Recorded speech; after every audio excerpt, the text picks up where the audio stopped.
Hello students, welcome back again. We are learning life processes. In that today we will see meiosis. You know that meiosis occurs in germ cell, that is reproductive cells. These cells are haploid cells.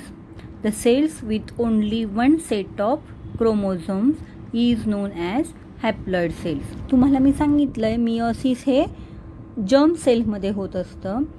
Germ cells means reproductive cell, आणि reproductive cell ह्या haploid cells असतात. म्हणजेच त्यांच्यामध्ये क्रोमोझोमचा फक्त एकच set असतो. At the time of sexual reproduction there is meiosis takes place. In meiosis chromosome number of the parental germ cells are reduced to half. Therefore gametes are haploid. Haploid chromosome number in human being is 23. Sperm and ovum both are haploid, carrying 23 chromosomes each. Sperm means male gamete, that means male sex cell is known as sperm, and ovum is female sex cell, it is called as ovum. Meiosis is completed through two stages. Those two stages are meiosis first and meiosis second. Each meiosis first and meiosis second, again divided into four stages: prophase, metaphase, anaphase and telophase. First, clear the term homologous chromosomes. You know that in diploid cell, chromosome number is double. One is from father and one is from mother. In every pair, the two chromosomes are alike in shape, type and genes located over them. So, chromosomes having same length, same genetic material, same centromere positions, such chromosomes are called as homologous chromosomes.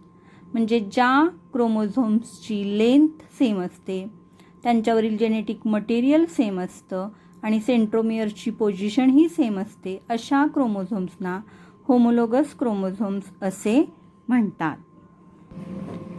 Now meiosis first. In that prophase first is again divided into 5 stages: liptotin, zygotin, pachytin, diplotin and dikinesis. Now liptotin. During liptotin, chromosome starts condensation and they become compact. During the liptotin, they become short and thick. Chromosomes हे short आणि thick बनतात आणि ते स्पष्टपणे दिसू लागतात. Now zygotene. In zygotene, homologous chromosomes start pairing, and this pairing is called as synapsis. Each chromosome's chromatid arm divides and forms structure called bivalent or tetrad. झायगोटिनमध्ये homologous क्रोमोझोम्सचं पेअरिंग सुरू होतं आणि या पेअरिंगला सिनॅप्सिस असं म्हणतात. आणि हे पेअरिंग सुरू होत असताना प्रत्येक क्रोमोझोमचा क्रोमॅटिड आर्म डिव्हाइड होतो आणि त्या स्ट्रक्चरला बायव्हॅलंट ऑर टेट्रॅड असे म्हणतात. Now third stage pachytene. In pachytene, crossing over of non sister chromatids of homologous chromosome takes place. Genetic recombination is produced. The homologous chromosomes still remain paired together at the sites of crossing over. पॅचिटिनमध्ये homologous क्रोमोझोम्सच्या non sister क्रोमॅटिड्समध्ये crossing over सुरू होतं and synapsis process complete होते. Now fourth step diplotene.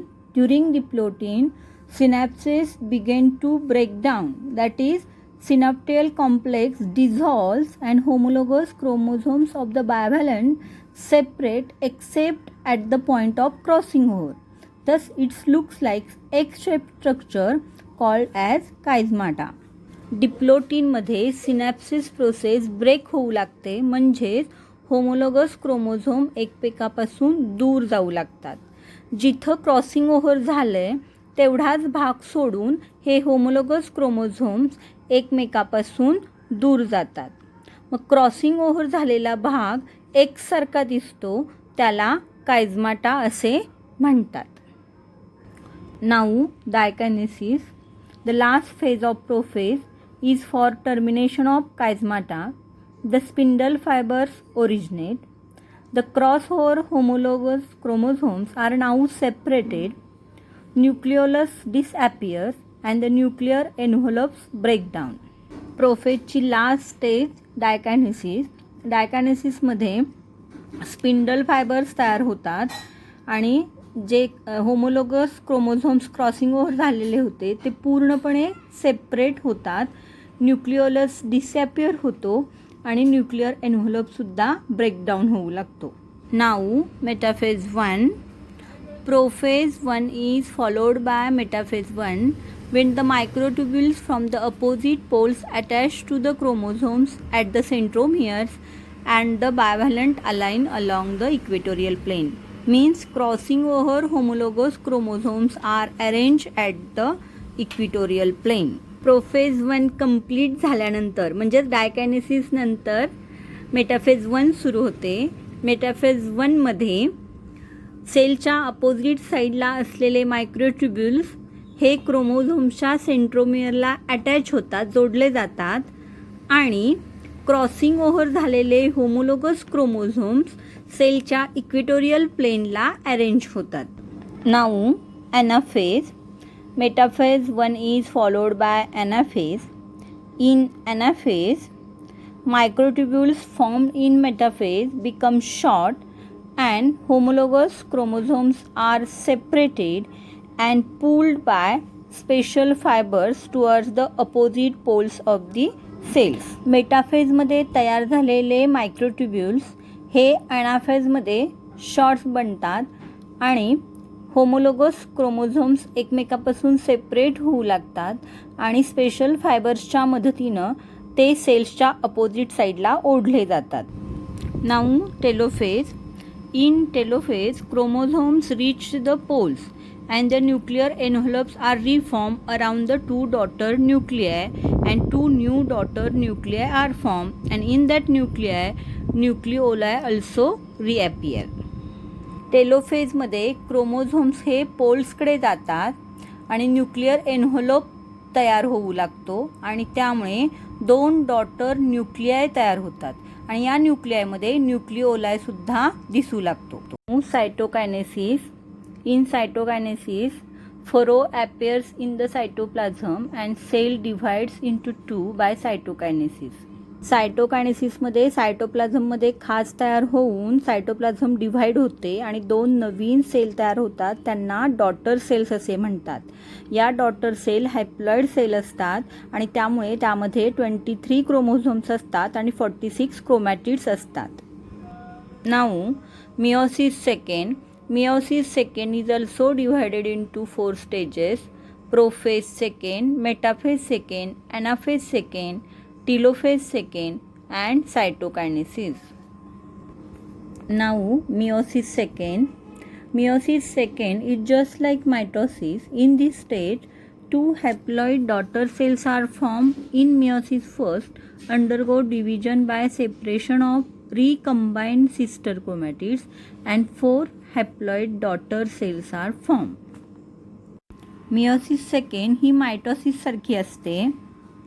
Meiosis सेकंडमध्ये meiosis फर्स्टमध्ये ज्या 2 haploid daughter cells तयार झालेल्या असतात त्या हॅप्लॉइड सेल्समधील रिकंबाइंड सिस्टर क्रोमॅटिड्स एकमेकापासून सेपरेट होऊन पुन्हा 4 नवीन हॅप्लॉइड डॉटर सेल्स तयार होतात. Now prophase second. In prophase second, centrioles move towards the opposite sides of the cell. Nuclear envelope begins to disappear and recombined sister chromatids become thick and spindle fibers begins to form. Phase सेकंडमध्ये nuclear envelope disappear होऊन sister chromatids thick बनतात. Centriole सेल्सच्या opposite साईडला move होऊन spindle fibres तयार होतात. Now metaphase second. In metaphase second, centriole and centromere of the chromosomes get attached and all chromosomes are arranged on the equatorial plane. Metaphase सेकंडमध्ये centriole आणि क्रोमोझोमचा centromere एकमेकांना जोडले जातात आणि सर्व क्रोमोझोम्स हे सेलच्या सेंटरला म्हणजेच इक्वेटोरियल प्लेनमध्ये अरेंज होतात. Anaphase second.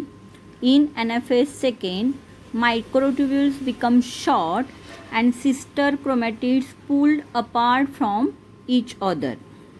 फेज सेकंडमध्ये मायक्रोट्युब्युल्स शॉर्ट होतात आणि सिस्टर क्रोमॅटिड्स एकमेकापासून सेपरेट होऊन सेल्सच्या अपोजिट साईड्सला ओढल्या जातात. Now telophase second. In telophase second, nuclei begins to reform.